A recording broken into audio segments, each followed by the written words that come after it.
Hi everybody, welcome. My name's Kit, my pronouns are they, them, and I'm a neaco Higher Education Champion, and I'm joined by a colleague of mine who will introduce herself. Hi, I'm Maya. My pronouns are she, her, and I work as a further education champion with neaco. Yeah, so we're both just decided to, we both identify as LGBTQ in some way, which we'll explain in a minute. And as you know, we've been interviewing guests from outside of our organisation and outside of our establishments, and we just thought it'd be a good idea to just talk about our own experiences for you, and get to know us a bit more and the kind of people that are working with you in schools. So yeah, good to see you, Maya, and it's always nice to speak to you. So you're down there in Suffolk and I'm up here in Norfolk. Yeah, so do you want to go first, or shall I go first with regards to our identities? Because we can start with that, I guess. Okay, yeah, sure, I'll talk. So I think with regards to how I identify as a queer woman, and I kind of use the label queer just basically because it fits really nicely for me. So I think for many people, it's basically just an umbrella term that means not straight, which I find really comfortable because sometimes there's a bit of like comfort in a bit more of an anonymity.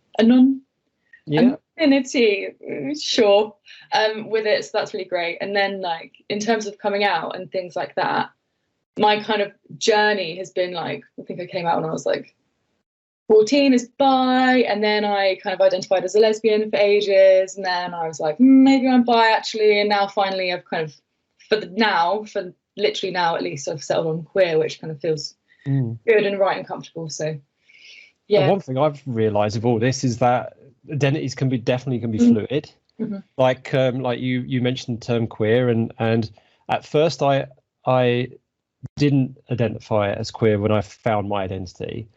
But then as time gone on, and kind of I spoke to other people about what queer meant for them, and of course we know historically it was used as a slur. So there are quite a few people out there who do find it uncomfortable with that word, but many of us are reclaiming it. I found it actually does suit me quite well. So one of the things I do identify is genderqueer. So I'm most certainly not cisgender, and if you're not sure what that means cisgender is you identify with the gender that you were assigned at birth. So if you were assigned male and you feel male, then you're cisgender, etc. if you're female. So I'm definitely not that. So genderqueer, but originally, and I still do to extent, gender fluid. So but the thing I really struggled with, Maya, is finding labels are great to get a sense of direction, but then they can be quite inhibiting. And so when I was trying to figure out my gender identity, I was like, well, I'm kind of like over this side towards the feminine side, but sometimes not totally. So I've decided that the best way to describe it is think of galaxy. I'm a bit of a Star Trek space nerd, right? So I thought, right, okay, think about like a galaxy. It's like my center is what you call demigirls, so mostly female-ish, feminine, but I orbit around demigirls. So sometimes I can feel ultra feminine, sometimes I can feel a little bit more androgynous, but I present mostly feminine most of the time. And so I describe myself as a transgender, non-binary, gender fluid demigirl. Well, that's a really great way of like explaining it, and I like yeah, I really enjoy that, like the sense of like orbiting around something, because it's nice to kind of not feel particularly pinned down, because that's the thing about like labels, is that they are great for like finding your community or finding out about a bit about who you are and the history that comes with who you are, especially as a queer person. But then also you're right, like they can be quite restrictive, and you kind of find that moving through different phases of your life and therefore moving through different labels, like you find that they can be quite restrictive, or like something might not fit and you have to change it, which is quite good. It's quite a good lesson to learn, actually, that like things are always changing. So absolutely. And my experience may be slightly different to yours. I mean, when I was growing up, I know I'm slightly older than you. I was in high school in the 80s and 90s, little bit into the 2000s. You know, the millennium hit when I was in sixth form, so I'm hanging on. I'm clutching on straws here. And yeah, we're talking about labels and identity. There was nothing like that at all when I was in high school. Nothing. There was nothing to suggest that. I mean, okay, tell a lie. There were your classic ones, which we now are too stereotype and too tropey, like, you know, tomboy. Or butch girl or stuff like that, you know. So those but they weren't really used as identifiers. They were mostly used as insults to bully people and things like that. And so that's the kind of culture I grew up in. And so not only did I feel different from other people, I didn't have any way of expressing myself or identifying with what that might be. So I just felt like I was abnormal. I felt like I was strange because I was bullied quite a lot. Yeah. And I'll talk about this a bit later because you mentioned that you were 14 when you started to have strong identity. But for me, it wasn't until much, much, much later. I mean, I went to university and I discovered more people who had some of these labels. So there was more that, okay, so perhaps that's the case then. Perhaps the case that we do have more masculine girls, more feminine boys, and then some mixtures in between, but there still wasn't as many labels as there are today. Yeah. So going to university for me, which was the University of East Anglia, where I work now, and it started to broaden my horizons. But I didn't get my identity until a lot later, but I'll come back to that later. So that was my experience in high school anyway. And you mentioned you came out at 14, was that right? Yeah, so I came out to my friends when I came out to my friends when I was 14. Well, I came out to my parents when I got my first proper girlfriend, which didn't last very long. Of course. So I went to a Catholic high school. So in terms of representation and things like that, and certainly in terms of non-straight even pupils who I was like around, there really wasn't very many of us. And kind of as you get older, so as you move from 14, 15, 16, 17, you kind of naturally, people get a bit more comfortable with who they are, they start coming out, and then you're like, oh, okay, so actually all the friends I've been friends with since I was 14, we're all now gay. It is really funny how that happens. But so in terms of my high school experience, there wasn't really very much in the way of like representation or anything like that. But then I didn't really feel like I needed it, or I certainly retrospectively don't feel like I needed it or missed out on anything. But now kind of knowing and working with a lot of young people who are like 14, 16, 17 and talking to them about like the media and TV and school, like actually like being able to have that has a massive impact on you. And like I even stuff like like the program She-Ra, things like that, like there are loads of young people I work with who are really into it and they think it's the best thing ever, and actually like you think, okay, so I was fine without it, but actually having that would have probably had like a really positive impact on me. But you don't know, obviously. Now things are pretty chill, but so that was really interesting. We could go off completely and talk about pop culture. I mean, I could talk about She-Ra all day, but the other thing, as I already mentioned, I'm a Trekkie. There was the recent season of Star Trek Discovery, for example. And I don't want to give too many spoilers, but there was a scene in it where one of the characters came out as non-binary, and said and when my pronouns are they, they're not she, they're they, and I just had that moment of, oh my god, it was like, so nice, so brilliant. And like the other actor, Paul Stammen, Paul Stammen's the character played by Anthony Rapp, was just like, okay, cool, yeah, and moved on, and it was brilliant. So yeah, I think representation, it matters more to some people than it does to others. But you're right, it's always nice when it's done properly and things like that. And so school. So people watching this might not know, but I actually spent 13 years teaching high school just outside of Norwich. So I was a high school geography teacher for my sins.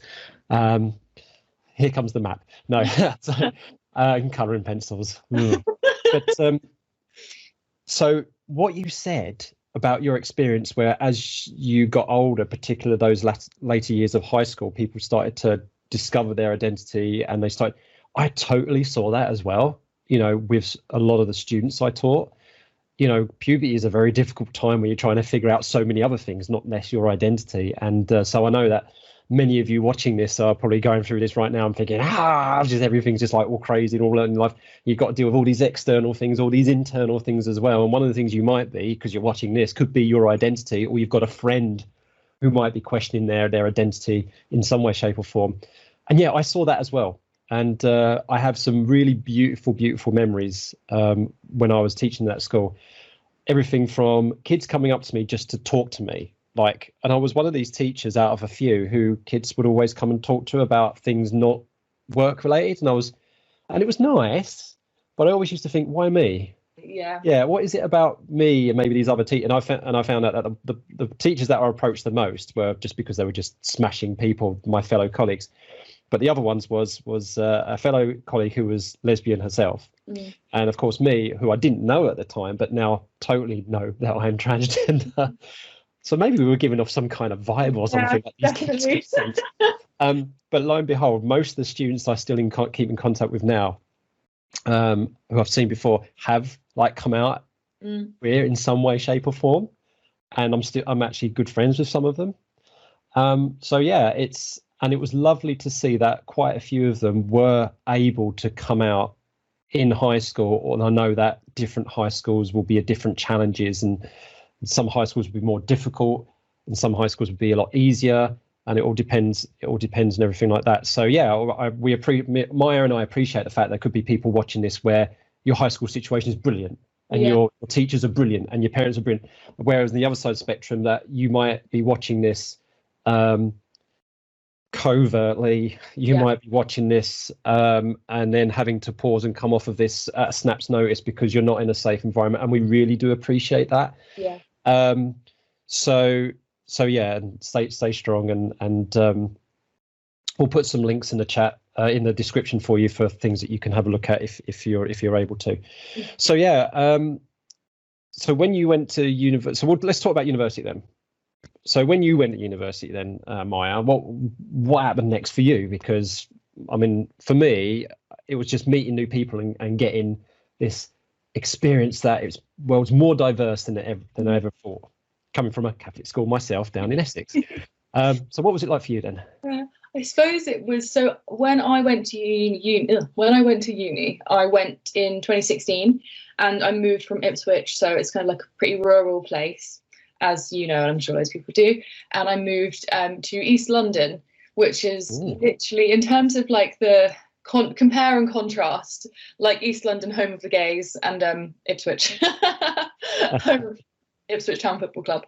So I think it was a massive, although I was pretty comfortable and set in who I was, like I didn't really feel like, obviously my identity has changed since, but at the time I was like, yeah, this is who I am, I'm comfortable with that, everyone I meet is probably going to have to be as well, because, you know, if you're not, then I'm not going to be interacting with you. So moving from a rural place into like London was really great, because it just opened up my perception of so much stuff that I had no idea about, and even stuff like queer nightlife, and actually being able to go and see stuff like drag shows, and like being able to witness and be a part of just the curation of queer spaces that's really, really done well, like in so many different ways. So for example, it could be clubs that have safe space policies, or you know, it's like pay as you feel. If you can't afford it, then we still want you to come, and stuff like that. And like having like security and bouncers and door staff in places that they will have your back, and even stuff like the amount of respect and like trust that is like gender neutral bathrooms, particularly in a kind of clubbing environment and stuff like that, and that being managed really well, and being able to feel so safe and like able to like kiss whoever you want and do whatever you want in like a nice space where you know nothing bad is going to happen, which can often not really necessarily be the case if you're, for example, in going out somewhere more rural, or if you're going out in somewhere that's like a straight bar or whatever it is, like just things like that. And then I suppose also I think for me it was more like the opportunities that presented themselves with moving to like a city. So being able to go to loads of different exhibitions, and like they then being queer and like queer British art and stuff like that, being able to do that is great, because then you learn it's not like just about your experience of being somewhere, it's also about like the history behind who you are and like where you've come from and things like that, which is fascinating. And for someone who's kind of into art as well, that was really, all that side of moving there was really cool. And what else? I think, yeah, also going again, even though I had queer friends and from like sixth form and high school and stuff, moving where I moved to, I was quite what's the word? So I was a member of the LGBT society at my university as a committee member. So I would put on events and stuff, and I was the treasurer at one point as well. And that I think was great, because obviously, like if you're a queer person who likes to be around queer people and like interact with them. It's just like, oh, okay, all these gay people in one room, which is great. Like, it's like the most fun thing. And even though it's kind of like daunting to go, like, I was so scared when I went to my first one, and then like a year and 2 years later, I was like putting on the events themselves rather than just like attending. So that kind of stuff, I think, was great. It was really, really fun. I really recommend, especially if you're like a queer person who's living somewhere rural, really researching like where you want to go. Do you want to go to a city? Do you want to like go to loads of gay bars and like hang out with gay people? You do, like Manchester, London, places like that. I might just go. Yeah, I guess we're to be clear, we're speaking on a personal capacity at the moment. I suppose as neaco HECs, what we would say is that we would encourage people to make informed decisions. True. So, well, which is right, which is what you're saying. You're saying if you live in, you know, do look up these kind of things, and if you don't want to move away from home, there could be what kind of societies are involved in the establishment you want to go to. Like we had, you spoke to Dara, for example, at the University of Suffolk. So if people do want to stay in Suffolk and they do live in rural Suffolk, but they don't want to move away from home, University of Suffolk do have an LGBTQ society and stuff like that. And the same with Norwich, because, you know, you might come from rural Norfolk into Norwich and you've got the UEA, which we know, you know, is got a student pride, the union pride there. And so, yeah, it's a case of Miyah and I don't want to say to you that you have to move way away if that's not what you want. Yeah. What we're also saying is that it could be a reason why you'd want to move away. Like Miyah went not too far away to East London. You know, you could commute to East London from Ipswich, although we know the train is very terrible. We're not going to mention the bad. But if you know, then you do have the Brightons, the Manchesters, you know, and all, you know, Scotland, the cities in Scotland, and which have Bristol. I could just ring them off, really, can't I? But so make an informed decision in that respect. In terms of clubs and societies and stuff like that. So when I went through university, and because I only recognised my identity and came out as transgender after really immersing myself in different communities and different cultures. One of the ones was I was working in San Francisco for a while, which was incredible, and I could talk about that another day.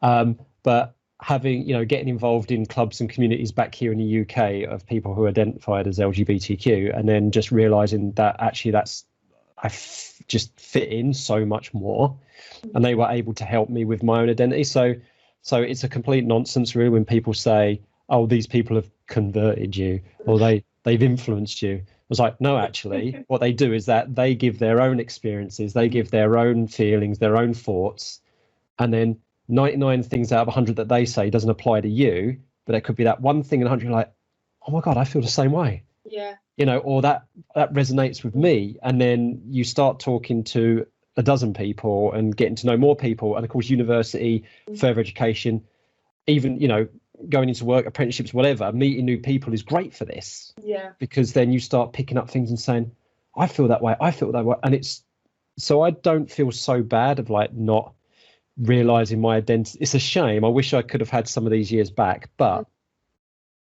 I don't feel so bad about realizing I was transgender like in my 30s, because I got the other side of the coin where all these missing pieces to the puzzle came about, and I was able to fit them together, look at my history, my memories, my, you know, what I went through in school and stuff like that, and now everything just suddenly seemed to make sense. Yeah.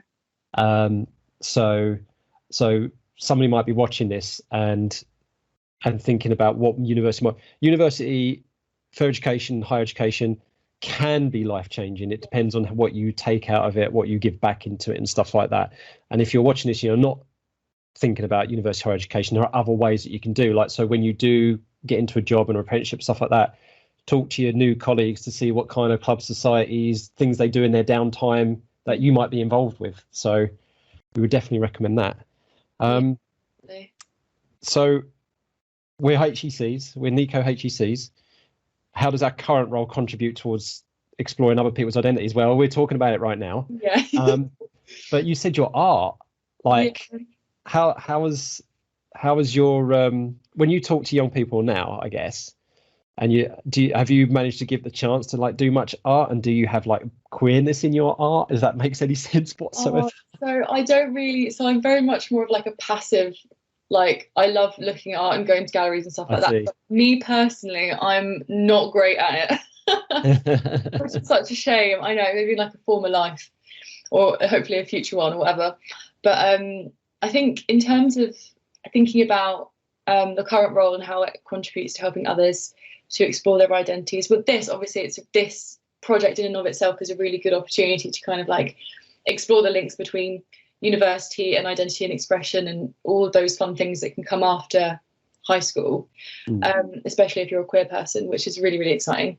And it remains exciting for like as long as like you live. I think that I find that I'm really lucky and happy that I'm queer. But that's just me, obviously. Chuffed. But yeah, in the current role, I think this is really anecdotal, but for me, because of all of the experiences I had when I was at university, and I got so much experience like putting on events for my peers and like supporting the local queer community just at the uni itself, when I kind of moved out of university and moved into the working world, all of that experience that I kind of developed led me to my first ever proper job, which I still do. So I'm a youth worker and I work with young LGBTQ people. So I'm really lucky because actually I get like to have really wicked chats with really, really cool young people. Most of them are like, 14 maybe to 18, 19, that kind of age. And I think that if it wasn't for the experience that I gained at uni doing that kind of more like activism type stuff, I wouldn't have been offered that role because I wouldn't have had any experience other than being queer myself, really, in terms of that. So I know it's not directly related to being like HEC, but it is part and parcel of like the outcome of being queer and attending university and stuff like that. Well, and it's interesting because we've kind of come to the same point through different routes. Like for me, obviously being, coming out in my 30s, I didn't have that queer identity, that trans identity going into my career. Yeah. And it's developed around my career. So I guess it's important to say that, your identity doesn't define you and what you do through life unless you want it to. So for me, I'm if you were to say, right, all your identities, Kit, what would, if you could, I know it's ridiculous this, but as a thought experiment, if you could rank your identities, what would you, first and foremost, my first identity would be teacher, because I still identify, even though I don't teach like your classic high school teacher at the front of the classroom anymore, I still identify as a teacher. Then the next thing I identify as a geographer, and then the next thing I identify, is an activist, is a humanist, philanthropist, activist, environmentalist, all those kind of things, altruistic kind of ways of working. And then the fourth thing I would identify is being queer, is being transgender. So even though it is a large part of me, obviously. And so for me, it's really, really interesting that I was asked a question, Kit, would you ever go back into the classroom now? Like, because I came out and transitioned after I came out of teaching, right? And I can't really answer that question. I really struggle to answer that question, whether I really, really would. That's why I find that this role fits me perfectly at the moment, because I get to work with young people and not have that worry about the day-to-day kind of challenges that I may have. But in terms of working with, for example, climate scientists, being an educator, which I do on the side, so producing videos, podcasts, lesson resources, materials and stuff like that, quite clearly, you can look at me and I'm still projecting myself. I'm still exceptionally visible. And so, of course, people will look at me, but I will speak the geography, I'll speak the educator language, and then people are obviously going to see me for who I am, but I'm proud of that. And so I just let that part of my identity just come through organically, really. And then just me being me, I hope I inspire people to say, well, if we have Kit, who's a trans non-binary person, queer person, who works with climate scientists, who does this outreach stuff, who's been a teacher, then maybe I can too, because there is already people like that out there. So, and then just working for neaco as a HEC, just organically, just say, as you do as well, popping up onto a virtual call or onto a session with young people, we go, hi everybody, my name's Kit, I'm a HEC, and I'm going to talk to you about finance. I'm going to talk to you about apprenticeships. I'm going to talk to you about, and I'm just being myself. And I know for a fact they're clocking me, about what I look like and stuff. Yeah. But I think that's great because it's important for me to have that identity, have that visibility. I guess we should end this now. It's a shame, isn't it? We're having fun. Have you got any parting words to say? I've got one more question that I want to ask you, and then maybe we can put it together. So I think, if anyone watching this, would there be any advice that you would give to an LGBTQ or like questioning young person who might be considering university or considering their next steps? Okay, I'll tell you what then. Even though we're talking like a personal capacity, let's give the neaco answer first, which is something I would give personally anyway, and then I'll give the personal answer. So, which probably could be a neaco answer anyway. Anyway, so first of all, I'd say informed decisions. So, if let's keep it simple. Well, before you get your UCAS option sorted, you can look at anywhere, any place, of course. But let's say once you've got your 6 UCAS options, go and visit every single one of those universities' higher education further education website.